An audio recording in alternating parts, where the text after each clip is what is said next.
Во Центарот за култура Трајко Прокопиев денеска се одржа ревија на носии од шопско-брегалничка етнографска целина која го зафаќа источниот дел на Македонија.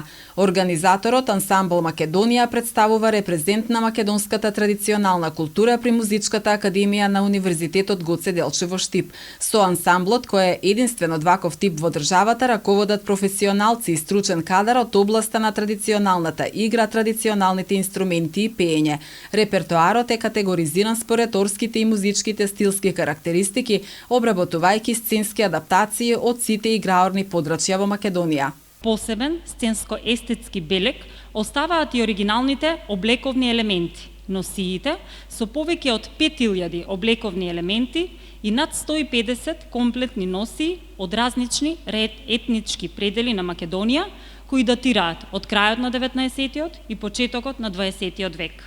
Скопска Блатија, Скопска Црнагора, Средорек, Жеглигово, Славиште, Пијанец, Малешево, Радовишко и Струмичко поле, Костурско, Воден, Меглен, Леринска река и Леринско поле, Мала река, Долна река, Горни и Долни полог, Азот, Прилепско и Битолско поле.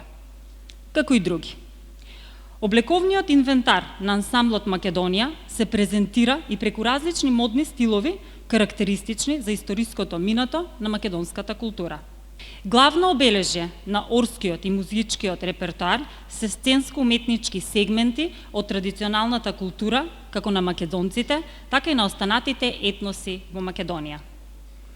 Репертоарот на ансамблот Македонија, работејќи во правец на веродостојно афирмирање на македонските традиционални вредности, негува и презентира повеќе музички стилови.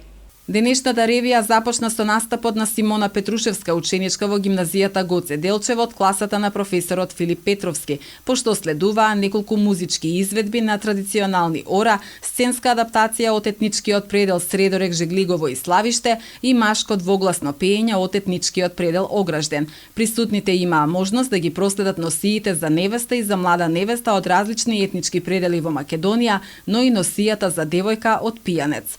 Проектот е поддржан од Министерството за култура, а се реализира по повод 40 години постоење на националната установа Центар за култура Трајко Прокопиев и денот на ослободувањето на Куманово 11 ноември.